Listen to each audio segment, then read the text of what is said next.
পুজোর মুখে ফের ভয়াবহ গঙ্গা ভাঙন শুরু হলো মালদা মানিকচকের গোপালপুর অঞ্চলে কামালতিপুরে। ভাঙনের তীব্রতা ইতিমধ্যে ভিটেমাটি হারিয়ে কার্যত খোলা আকাশের নিচে দিন গুজরান করছেন দুর্গতরা। অথচ এলাকায় দেখা নেই কোনো প্রশাসনিক আধিকারিকের, দেখা নেই কোনো জনপ্রতিনিধির, জোটেনি কোনো সরকারি সাহায্য সহযোগিতা। স্বভাবতই ক্ষোভে ফুঁসছেন ভাঙনের সর্বহারারা। কোথায় যাবো, কি করবো, উল্লেখ পাওয়া যাচ্ছে না। আমাদের কাছে সরকার দাঁড়িয়ে নয়, খাওয়ার খুবই কষ্ট। বাড়ি ঘর ভেঙে নিয়েছি, কোথায় রান্না করবো, কোথায় কি করবো কিছু বুঝতে পারছি না। টাকা পয়সা নাই, কোথায় যেয়ে বসবো বাচ্চা কাচ্চাকে নিয়ে, কিছু বুঝতে পারছি না। কে কে রয়েছে পরিবারে আপনার? আমার স্বামী আছে, দুটা বাচ্চা আছে, আমি আছি। কি সমস্যায় আছে, আর কি কি সমস্যা হচ্ছে? সমস্যা কি, টাকা পয়সা না, 3 মাস থেকে নদী কাটছে, বাড়ি ঘরে ভাঙছি তো টাকা নাই, কি বাড়ি কেমনি করে নিয়ে যাব, কোথায় যেয়ে বসবো, জায়গা নাই, কিছু নাই। কি করবো না করবো কিছু বুঝতে পারছি না। কিছু খাবার বা ত্রাণ বা আর কিছু পাননি? তিরপাল কিছু কিছু দেয় না। সরকারের লোক এমনি বলে চলে যাচ্ছে, ভিডিও করে চলে যাচ্ছে, আর কিছু দিচ্ছে না, কোনো কিছু বলছে না। এখন কি ভাঙছে নদী? হ্যাঁ, এখন খুবই নদী ভাঙছে, তারপরে তো বাড়ি ঘর ভাঙছি, ভাঙার কি আছে? কতটা বাড়িঘর ভাঙছেন এরকম? এরকম হয়ে গেল 200-300 বাড়ি ঘর ভাঙা। কোথায় যাবেন? ওইটাই তো ভাবছি, জায়গা লওয়া নাই। মিল্কি রোড যে বসবো, কি কোথানে যে বসবো কিছু বুঝতে পারছি না। কি রাতে ঘুম আসছে? কিছু বুঝতে পারছি না। রাতের বেলা খুব ভয় লাগছে, নদী কাটছে তো বাচ্চা নিয়ে ঘুমাতে পারছি না। রাত 10টা 12টা 1টা বেজে যাচ্ছে, তাও ঘুমাতে পারছি না। এরকম জেগে জেগে রাত কাটাচ্ছি। কাল ধরে এরকম ফুটপাতে নিমের গাছের তলায়, বাঁশের ঝাড়ের তলায় এমনি দাঁড়িয়ে দাঁড়িয়ে থাকছি, রাত কাটাচ্ছি। কামালতিপুর এলাকায় প্রায় 550টি পরিবার রয়েছে।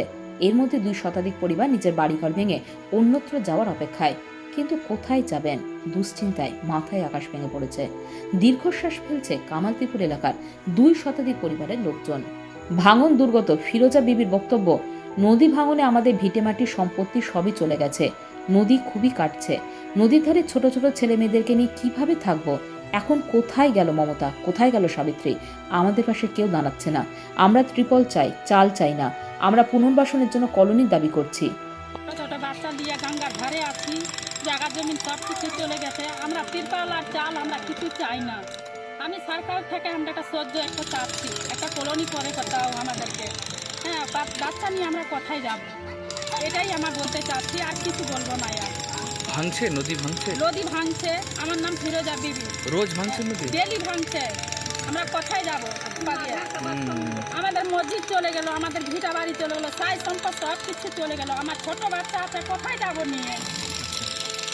কত বাড়িঘর ভাঙছে? বাড়িঘর ভাঙলো 200-250টা বাড়ি ভাঙে গেল। এই নদীর খানাতে আমরা বাস করছি, কোথায় যাব? একটা ব্যবস্থা করেন তোমরা।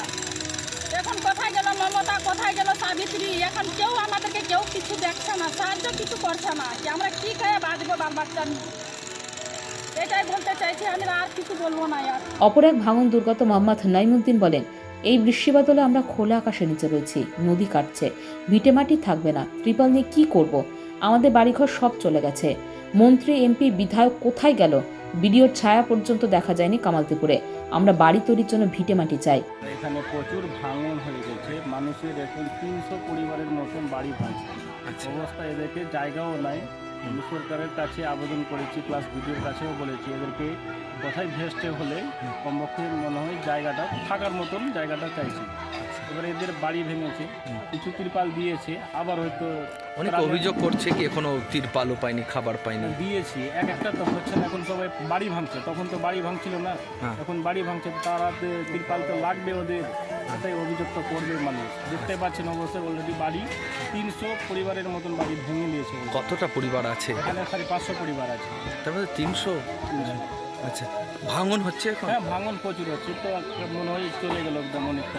আমাদের বড় মসজিদ আছে, এখানে ইরিগেশনের কাজ করতে বলেছি, এখনো কোনো খবর নেই। আপনি তো এলাকার গ্রাম পঞ্চায়েত সদস্য, জানিয়েছেন কোথাও? আমি জানিয়েছি, ইরিগেশন অফিসেও জানিয়েছি কি কমপক্ষে আমাদের মসজিদের এমার্জেন্সি কিছু কাজ করলে হয়তো রক্ষা করা যাবে, সেটুকু হয়নি। হয়নি এখন? কি চাইছেন আপনি জনপ্রতিনিধি হিসেবে? এদেরকে গ্রামের আমাদের লোকজনকে কোথাও একটা ভেস্ট জায়গার মতন দিয়ে দিলে এটাই খুব সুখী হবো বা আনন্দ পাবো। আগে তো আনন্দের কথা নাই কিছু, এখন মানুষ দুঃখের বিষয়। আচ্ছা তবে ভাঙন দুর্গতদের পাশে থাকার এবং পর্যাপ্ত ত্রাণ দেওয়ার আশ্বাস দিয়েছেন মানিকচক বিধানসভার বিধায়ক সাবিত্রী মিত্র। তিনি বলেন, সেই এলাকায় ইতিমধ্যে পরিদর্শন করা হয়েছে, অতি শীঘ্রই ভাঙনের ক্ষতিগ্রস্ত পরিবারগুলিকে পুনর্বাসনের ব্যবস্থা করা হবে। আচ্ছা। এখন কি ব্যবস্থা নেওয়া হবে? থেকে ভাঙন হচ্ছে ওখানে, ভাঙন নিয়ে আমরা এখন বন্যার জল ঢোকাতে মানুষকে বাঁচাবার জন্য আমরা সকলে ব্যস্ত আছি, ঠিক আছে কি না? এবং প্রশাসন থেকে তাদের প্রতি নজর রাখা হচ্ছে এবং তারা বাড়িগুলো প্রথম দিন অনেক দিন থেকে তারা ভেঙে অন্য জায়গায় নিয়ে গেছে, কারণ তারা বুঝতে পারে এরপরে আর গঙ্গাতে থাকা যাবে। এবং ত্রাণ কিন্তু পর্যাপ্ত পরিমাণে না হলে ত্রাণ কিন্তু আমরা পৌঁছে 200-300 করে খাবার, এটা ওরা বাড়িগুলো শিফট করছে, ওদেরকে খাবার দেওয়া, ওদের সব কিছু আমরা দিচ্ছি। যদি ওনারা কেউ না পেয়ে থাকেন তাহলে যোগাযোগ করলে আমরা নিশ্চয়ই দেবো। আমাদের এখানে সরকারি ত্রাণ অ্যাভেলেবল আছে, আমরা মানুষের কাছে ত্রাণ পৌঁছে দিচ্ছি। সেই জন্য এখানে কোনো আমাদের এর আগের বন্যা তো কোনো অসুবিধা হয়নি, এখনও কোনো অসুবিধা। যদি কাউরে কিছু থাকে, যদি বা ত্রাণ পাচ্ছে না এরকম মানুষ, একদম আমি তাকে আবেদন করবো আপনার এই খবরের মাধ্যম দিয়ে তারা যেন আমাদের কাছে আসে। তাছাড়াও আমি আমাদের লোক পাঠিয়ে এটা খোঁজ খবর। ওরা দাবি করছিল আমাদের পুনর্বাসন করা হোক, মানে আমরা ত্রাণ কিছু চাই না, মানে ওরা বলছিল কি আমরা বাড়ির পার্মানেন্ট জায়গা চাই।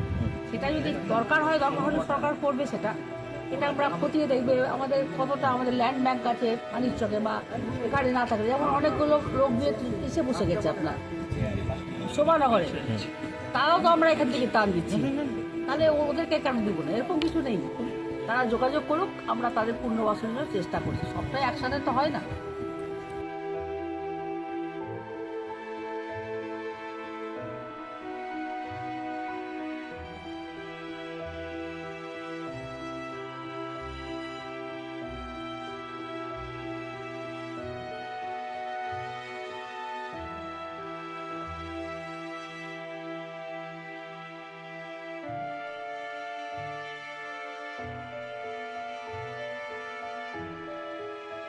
Bureau news, Bangla Times.